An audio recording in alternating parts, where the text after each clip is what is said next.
I have people threatening my staff. I have people giving me death threats. I have people handing me summons to appear before some kangaroo court on charges of murder. That's been a disappointment and it's certainly a concern.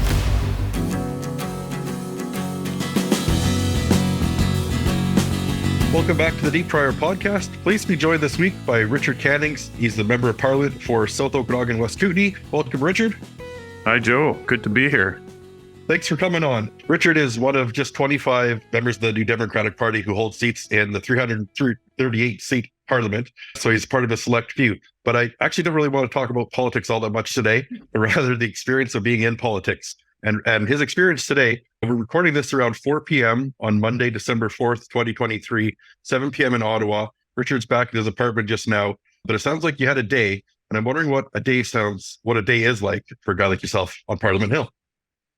Well, every day is different. That's one of the exciting things about this job. You never, even if things go as planned, each day will be different. And today did not go as planned. So, it was one of these days where the government said we're going to debate the Sustainable Jobs Bill, which is one of the bills that the NDP has got the government to put forward as part of our confidence and supply agreement. So, this is something we've been looking forward to. We've been making the government make it better. The Conservatives have been blocking it literally every step of the way. So we were going to finally get to debate this bill. And instead, there was just a series of points of privilege raised by people about the speaker. The speaker, a pretty serious faux pas this weekend by appearing in his robes and giving a message to the Liberal provincial party in Ontario at their convention, which is, something speakers shouldn't do. And so that took up basically the whole morning and then some, and dominated question period. And then I have a committee meeting all afternoon on Mondays, the Science and Research Committee. And that started as normal, but, it didn't even start as normal because we immediately went into votes to try to get back on track in the House of Commons on the debate. And that required 2 votes. There'll be another one in an hour. The committee meeting was interrupted twice, but we got through it, and we ended up with the Conservatives going on another kind of filibuster. That was my day. It wasn't a typical day in that sense, but it was a typical day in that I really learned a lot. That's one of the things I really love about this job is, from a selfish point of view, from my point of view, I learn something every day. Yep. What time did you start your day this morning? What time do you usually start your day in Ottawa? My assistant actually phoned me at 8 o'clock this morning, which is 5 o'clock my BC time. So I guess my day started at 8 when I started discussions about what was happening today. Excuse the interruption, my friends. This is just a friendly reminder that the Deep Fryer podcast is 100% listener supported this season, which means if you like what you hear, we need your help to keep it going. There are 2 really easy ways to do that. One is a simple e-transfer, $1, $5, $10, whatever you can spare. Send that to deepfryerpodcast@gmail.com. The other option is a $5 a month subscription on patreon.com. And in exchange for your $5, you'll get a newsletter every Saturday morning of show weeks called Penticton to a Crisp, in which I offer my humble opinion on the 5 news stories that actually mattered during the week that was. You can find more details of that on our homepage, deepfryerpodcast.ca. You'll also find out a bit more about where your money goes and what we have planned for the show in the future. Thanks for listening. The reason I wanted you on the podcast was to talk about your announcement a little while ago that you won't be seeking another term in office. But I wanted to talk about your day first, because one of the other questions I wanted to ask you was, what is something people will be surprised to hear about an MP's lifestyle? Because often hear politicians say, it's not as glamorous as you think. And I think having just described your day and your night, it's probably not as glamorous as we think. But what is something that people would be surprised to hear about a politician's lifestyle, or that maybe surprised you? When I got into this, obviously, when I was elected, I remember that election night when I was first elected, being very elated and excited that, here I was elected as a member of Parliament. And then I had this sudden realization that my life was about to change completely. And it certainly has. So I don't know if it was a surprise, but it didn't really hit me until that moment. And It's an all-consuming life. You have very little, say, home life, with your family, for instance, because you're just not there a lot of the time. And, that's, I think, something that people, when they think about it, will realize that politicians have to face, especially members of parliament from British Columbia that have to come to Ottawa. And when parliament is sitting, and that's basically mid-September to late June, with a few breaks here and there, you're not at home. You are here. You have to be in Ottawa when parliament is sitting. If you're not here, you need a good excuse. It's sort of more serious than getting a note from your parents that you can't be at school or something. You have to have a good excuse and have your party whip agree with it. Yeah. So you are here, you are away from home a lot, and the days are long here, especially when you're in Ottawa. A normal day, if there is such a thing, goes from like 8 o'clock in the morning to 8 in the evening or something like that, often later.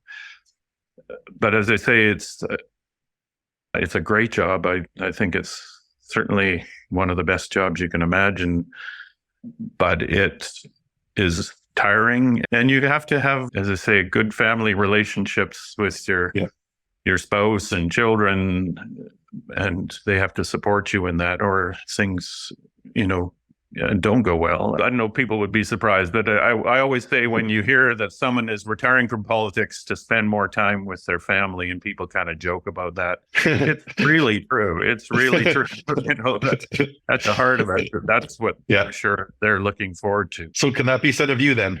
Very much so. Yeah, that's, when I announced that I wasn't going to run again, it was completely to spend more time at home with my wife, and my daughter has a daughter now, so I have a granddaughter in Penticton. That when I was home for the weekend, I ended up babysitting pretty much all day Saturday, and it was just such a great relief, such a real grounding experience to get home and do that. And so when I decided that I wouldn't be running again, I'm 69 years old. I'll be 70 in the spring, and who knows how long this parliament will last. And I think that's time to step back and let some younger folks step forward and have this wonderful experience. I wanted to ask you about the politicking side. I said we wouldn't talk about politics, but I'm curious about some elements of it. But the politicking side, where politicians will run down the other guy, they'll say mean things about him, and this sort of thing, and talking points that always come back to their key messages to keep the party on brand. And I'm wondering if that is uncomfortable, or if it's something a person grows into. Because a guy like you, a thoughtful biologist by trade, to become a politician, you seem to ease into it. But I'm wondering how the transition was for you. I'm not a partisan kind of person. I got into politics because I thought it would be good to have, someone with that scientific experience, someone with that voice of science. And I think I've done that. Just my own personality is not that way. There are people who are naturally combative and things like that, as you may well know.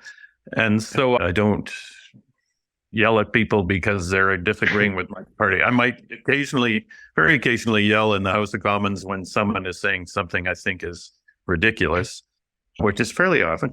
But I don't get into debates about that on a partisan basis. They're on issues that I think are important. And I always try to be collegial and cordial and friendly in that sense. I think you can accomplish so much more with that attitude, especially I can say when you're in opposition, when you're trying to convince the government to do something, do the right thing. It's much easier to do it through, friendly debate and showing the reasons why they should do it, why it would be good for them to do it, rather than literally yelling at them, which is what we hear a lot of. And I don't do it that way. It just would wear me out within a few minutes. So I've always tried to be collegial. And I think one thing that getting back to your earlier question about something that might surprise people is, there's a lot more of that collegiality and cordial nature on Parliament Hill than people might think. If you just look at question period, you might think that it's sort of crazy town, people being angry and very negative. And, there's a little bit of that, obviously. But when you're in debate outside of question period, which is most of the day, the House Commons sits most days from 10 o'clock to 7 o'clock. So that's, 9 hours, and question period's only one of those hours. And so for the other 7 or 8 hours, we are debating in a much more civilized manner. You all have to live together, right? In a sense. So you got to get along somehow. Yeah. You have to work with everybody every day, and everybody's there for, I think, the same reason. You're there to make life better for your constituents, for the people of Canada. And you might have different ideas how to accomplish that, but we're all there for that reason. And I was surprised early on how much of that cordial, collegial debate there was. Or, when I give a speech or ask a question in debate, and after that little section ended, the person giving the speech would come over and sit next to me and said, you're right. Whether that, resulted in the government changing its mind on something, or the Conservatives backing down on something, it doesn't always work quite so nicely, but occasionally things happen. And so that's what I think some people might be surprised. If I always tell them, if you want to see Parliament really at work, watch a regular debate on CPAC, or watch. Most committee meetings are very cordial, very collegial, because you're sitting around a table asking experts questions on things and trying to get the best information you can, and it's a much better environment for that. Yeah. Okay. Moving on. I think just recently, one of your private members' bills that you put forward was a Canadian Environmental Bill of Rights, and I think there's just been some news on that. But I wanted to ask you about some of your highlights in Ottawa, and I presume that's going to be one of them. So, what's going to stand out in your mind about some of your accomplishments there? Well, I think I had a previous private member's bill, which I actually started, in 2016, I guess, or 2017. It probably first was tabled. So, 6-7 years ago, it was called the use of wood in government infrastructure. So trying to get the government to use more wood, especially mass timber, when building large government buildings or bridges or whatever. And it was inspired by Structure Lamb in Penticton. Okay. I brought that through the House of Commons. It went through from 2017 to 2019. And then unfortunately didn't get through the Senate before the election. I don't have a great relationship with the Senate sometimes in the sense of liking what they do or how they do things. They should change the rule. It would be a much more effective body. But so it didn't make it through the Senate that time, and so didn't become law.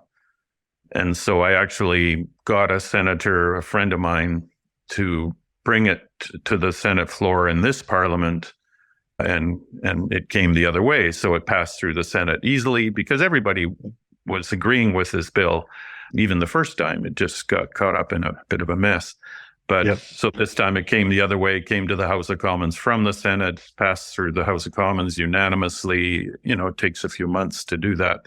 And it became law, a month or two ago. So that was something I'm very proud of. And it's not very often that an MP passes the House private members' bills right all the way through Parliament to make it law. And especially when it's a substantive bill like that. But this was something that really, I think, will make a difference. And so I was very proud of that. What's that about in a nutshell? That in a nutshell, what it does, it just states that Canadians have the right to live in a clean and healthy and ecologically balanced environment. It's something that Canada has voted on at the United Nations. There was a unanimous vote at the United Nations last summer that all countries agreed with that statement. My bill would extend that right, as it were, to all federal legislation regarding the environment, whether it's around pesticides or around the Fisheries Act or endangered species or migratory birds. There's a whole array of federal laws that relate to the environment. And this would basically say within those federal laws, we have the right to live in a clean and healthy environment. And it gives citizens certain powers to hold the government accountable when the government doesn't live up to what's in those bills. It's not a bill that adds to the obligations of the government. It just simply provides accountability for the government to live up to those obligations. And I'm not really sure why. The Conservatives aren't in favor because they think I don't know, maybe they don't agree that we should live in a healthy environment, but they say they're not going to vote for it. So, but, we have Ontario, Quebec have pretty much identical bills provincially. All the territories have. So it's not something that we're untried in Canada. So I think it's beyond high time that we needed this in Canada. So we'll see how it goes. But it's been really fulfilling to me to actually bring this forward because I think it's such an important concept. Outside of those pieces of legislation, any other highlights or achievements that's going to stick with you from your time in office? I've had little victories here and there. We can always put forward private members' bills that don't go to debate and go through and become law, but they push the government to do something. And so, there are MPs who put forward 20 private members' bills in one parliament, but you're only allowed to bring one forward, and that's if you win the lottery. There's a kind of private members' business lottery. And so they're mainly used to say, this is what there are messages to the government saying, look, you should do this. I've done it. Just pick this bill up and put it in. And so, for instance, in my first parliament, I put forward a bill to fix the Species at Risk Act. That was before I became a politician, I was a biologist working a lot with conservation issues. And the Species at Risk Act was being misused by previous governments, especially the Harper government, but I think also the Liberals before them, in that when the advisory body told them that you should list these species as endangered, the government can decide to do that or not, but they have to be open and transparent about it. And they found a way to just not even talk about it. They just ignored it completely. The Harper government didn't list any species, even though there was recommendations to list 80 of them. And so I got the government to change that in policy just without going through the real changing it in legislation type of thing. I also got the government to take the alcohol excise tax off low alcohol beer, because low alcohol wine and low alcohol spirits don't have to pay that tax. But because of some strange way beer was defined in federal law, low alcohol beer was subject to that tax. And so I thought that was silly. So I created a private members bill to do that and told Chrystia Freeland that if she didn't change it in the budget, I'd bring this forward and she'd look silly. And she changed it in the budget. So, there's little victories like that you can do without going the whole 9 yards. On the flip side, of course, for every high, there's always generally a low, or sometimes things aren't always as rosy as at other times. But what were some of the tough times you remember over your career? Well, I would say the toughest time was, I did lose an election. I first ran in a provincial election back in 2013, and it was an election that the NDP was supposed to win. It was my first bit of getting into politics, and so I was quite excited, and it was a tough riding. And I was running against Dan Ashton, who at the time was the mayor of Penticton, and I knew it was going to be a tough race. And I was a bit unsure at first. I was a biologist, and I was a bit uncomfortable with the whole situation, like you said at the start, being the expert in everything that politicians are supposed to be. And so at first it was way beyond my comfort zone. But by the end of that campaign, I realized that I really enjoyed this. And So I lost, I lost by 1,000 votes. It wasn't really close. It was closer than some expected, maybe, but it still was a loss, and I was disappointed. But I was really hooked in terms of getting into politics. So, and I really, more than that, I just learned so much about my hometown, Penticton, where I grew up. I thought I knew everything that was going on in Penticton. And just in that 6 months campaign, I really learned that how little I knew. And I learned about all the organizations and people that made Penticton run smoothly and made it a better place. And so it was just such an eye opener for me.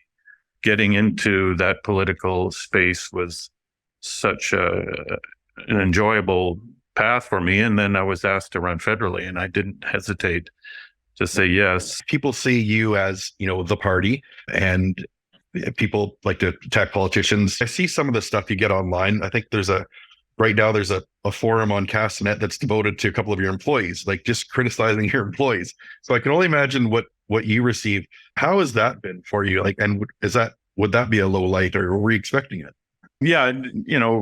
When you mention it that way, I would say the last year, there's been a real shift in the tenor of public debate. In many ways, it's become much less civil. When I first was elected, I'd be meeting with everyone who wanted to meet with me, and we might disagree completely on policy, but we could have a civil conversation. And now, I have people threatening my staff. I have people giving me death threats. I have people handing me summons to appear before some kangaroo court on charges of murder. These are things that didn't happen more than a year ago. It's all stuff that's really changed in the public life. And so that's been that, if you put it that way, that's been a disappointment, and it's certainly a concern. It's a real concern for me. At the very least, it's more difficult for people who are in public life to deal with. It's more difficult to convince people to get involved when they see what they're faced with. It's certainly difficult for my staff. I feel very concerned about my staff at times because, they're just out there trying to do their best to help my constituents with all, the issues they have. And when they have to worry about, what might come barging through the door, it's very concerning. And so we've had to take more, steps for security around the office, things like that. It's not just in my riding or in my office. It's literally every MP that I talk to is facing this. Yeah. So it's something much broader. There's different flavors of it across the country in different places, but it's certainly a noticeable and negative change in how people are dealing with their political representatives. I wanted to ask you, has politics changed your view of how the world actually works? You talked about this bill to talk about using wood in new buildings, and that sounds like a lot of heavy lifting. It's not just, snap your fingers and we're going to start using wood. Sounds like a lot of heavy lifting, but being more on the personal level, like, is there transactional things that happen in Ottawa that you've seen, or, this particular lobby group is allowed to get some money? Like, has seeing it up close changed your view of how the world actually works? Well, certainly, how Ottawa works very slowly. That's one thing I can tell you. It's not like you say, boy, have I got a good idea. You just go talk to a minister and it happens. Occasionally, little things will happen. Get a message from somebody who said, this program hasn't had any more funding for the last 20 years, and it's really important to the Canadian North or something. And so I go and talk to the minister, and he'll just says, send me an email. That's the usual thing. And so I send him an email, and lo and behold, I find out 2 weeks later that there's more money for that program. And so things like that occasionally happen, but more often than not, especially if you want to bring in things to change the law, that takes time. A private member's bill takes 2 years at least to go through all the various steps that it has to go through. And that's if everything kind of runs smoothly. So things happen slowly. even like in a committee, if you want to study some certain important thing, sometimes it'll take months to get around to that study. And the other thing is, like you mentioned, money. The more you realize how the influence of money on how our society is structured, just the power that money brings, the power of big corporations, the power of wealthy individuals. It's much, much worse in the United States because they don't have the checks and balances we have. We at least have, checks on how much money individuals can donate. Companies and unions can't donate to political parties. So that's a huge improvement over past times. But then you see big corporations, are here on Parliament Hill every day lobbying the government, and they have a huge influence on how decisions are made and what decisions are made. The NDP has a bill on pharmacare that we want the government to pass over the next couple of years. They've agreed to do that. We'll see what happens, but we brought it forward numerous times before, and it's always been voted down. And it's, even though it would save Canada billions of dollars and make us all healthier, like, it's a kind of no-brainer. But you have the only people that would not benefit from this are the big pharmaceutical companies and maybe the insurance companies. And they are, as I say, they're here every day lobbying the government. And fabulously wealthy. And, so, pharmacare would, if it rolled out our way, yes, the federal government would be paying more because it would be a single payer doing the work, making the deals with the pharmaceutical companies. But because it's a single payer, you can get better deals. New Zealand pays 1/10 of what we pay for some of the commonest drugs that we use because they have a single payer. And so we would save $4 billion that way. We'd save even more by keeping people healthy. But if to do that, the federal government would have to take on all the costs of buying those drugs in Canada. Right now, it's spread across the federal government and provincial governments and businesses that have, pharmaceutical plans for their employees and individuals. But if the federal government took that all on, the provincial governments, the companies wouldn't have to pay anything for these drug plans that they're paying for now. So they would be saving billions of dollars. It's just an example of the lobbying power of a big corporation. And so that's one thing you learn very quickly. And the same thing with political campaigns. The Conservative Party, they have 8 times the spending power of the NDP. If you're seeing lots of Conservative ads on Hockey Night in Canada and no NDP ads, it's because of money. And we have better ideas, but we don't have as much. You've dovetailed nicely to my next question, which is, do you think your seat is safe for the NDP, or is the Conservatives an actual threat this time? Well, I don't think it's ever been safe. It's always been one of these kind of battleground ridings where it's been, more or less an even, kind of a toss-up, I would say, between the Conservatives and the NDP.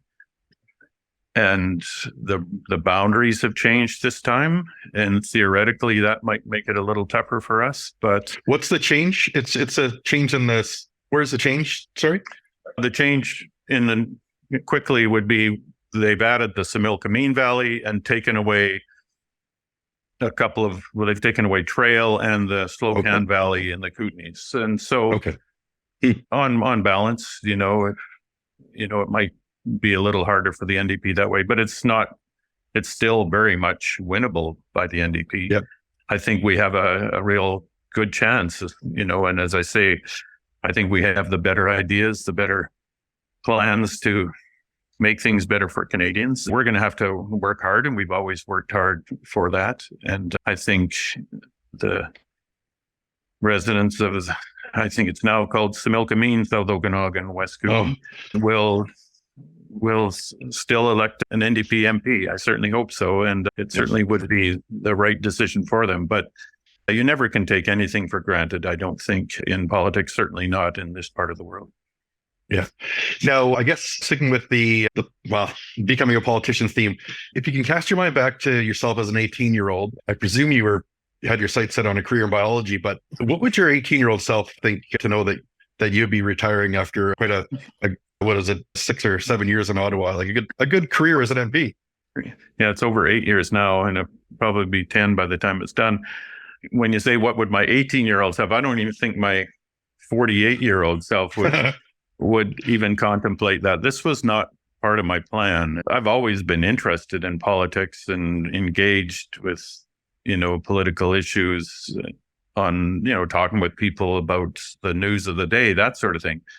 But whenever an issue came up and, people would say, oh, wonder who we could get to run for the NDP or the Greens or whatever in this riding, it would never, ever cross my mind that it would be me. It was someone who phoned me and asked me if I would run. That's what got me into this. And I just didn't say no loud enough, because I certainly said no. But over the course of a month, various people talked to me and my wife talked to me, and I ended up phoning back and saying, okay, I'll give it a shot. But yeah, no, politics, I was always a kind of shy kid, didn't really like, getting up and speaking in front of big groups. That was beyond my comfort zone. It's something you obviously get used to in this job. But no, I was very much looking forward to a career in biology, and I enjoyed a career in biology. And I think it's, I don't think you should say everybody should have a career first, and then when they're 50 years old, then you can turn to politics. But I think it's very valuable to have people with that experience outside the political world actually in politics. Yeah. There's a lot of people in the House of Commons who've been politicians all their lives, who started right out of university, went to work for, an MP or an MLA, and then got elected themselves, and it's good to have that sort of youthful energy and commitment and all that. But I think it's essential to have a lot of voices of people who've been in business, or people who've been teachers, or people who've been been bus drivers, biologists, have a career of 30 years or so, and then say, I have all these ideas, I have this experience from my life, let's put that to work helping to make decisions. And it's certainly, as I say, that's why I said yes. So finally, what's next for you? I don't know how many books you've written. It's a lot. Any more books coming up, or are you going to teach, or just babysit your grandchildren, or what? Well, I have another book. I've signed a contract with a publisher to do a book on the birds of Canada with a friend of mine, Glenn Bartley, who's a fabulous bird photographer. So we're going to do a book on the birds of Canada together. I signed that about a year ago, and I've literally written one page. So I've got, you just don't have much time to do that sort of thing. But I'll be puttering away on that over the next few years. So that's one thing. And of course, grandchildren. I have grandchildren in New Zealand as well as my granddaughter in Penticton. So we'll be seeing more of all of them, spending more time in the yard on the West Bench, working in the garden. Well, I won't be sitting around wondering what to do. There'll be lots to do. I'll be out on my bike looking at birds, doing all that stuff. Now, before I let you go, you've gamely agreed to answer the 4 new personal questions I'm doing at the end of interviews this season. Okay. And so I gave you them in advance. So I'll rip them off real quick here for you. I know you've got to get back to work.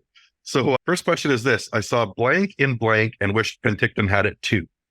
I just know this will cause a great stir in Penticton, but I've been traveling a lot as an MP in the last couple of years, going to countries around the world, Albania, Argentina, Chile, places like that. And everywhere I go, people are building bike lanes like crazy. I remember I had a meeting with the mayor of Tirana, not the mayor of Toronto, but Tirana, which is the capital of Albania. And he was so excited about all the bike lanes they're building, and they're beautiful big bike lanes. And they look a lot like ours, and people were using them. And so I thought, boy, if Pentictonites could see this. Same thing in Chile. It was really a happening thing. The only Interesting. place I didn't see it was in Malta, which is a very old city, very narrow streets, and I can imagine it might be hard. I would certainly not want to ride my bike in Malta, but everywhere else I've been, bike lanes are just, kilometers and kilometers of bike lanes being built every day, and people enjoying them. So I'm glad Penticton went down that road as far as they did, and I'm sure they'll never regret it once they look back on it. Question 2. My most spectacular failure was blank, and it taught me blank. Oh, I would harken back to the spectacular failure, losing that election, and it taught me how much I love politics. Okay, interesting. Number 3, my superpower is blank. Oh, identifying birds. I'm good at that. Identifying birds by sound. That I don't doubt. Okay, finally, I've learned not to worry so much about blank. Oh, not to worry so much about what people think of me. I mean, in terms of, getting a thick skin, as I said, in the last year, things have been changed and gotten less civil, less courteous. And I've just learned to, I'm happy to take, good, well-founded criticism and learn from that. But when people are insulting you and things like that, that used to really bother me. But now I don't worry about it some more. If you did, you'd be in the wrong job here. Okay.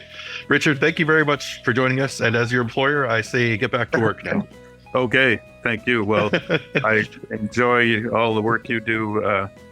And when I get home and I have a pile of Penticton Heralds there waiting for me, I plow through them and read it all online too. So thank you for the work you do. Appreciate that. I appreciate you saying that. Thanks for being here.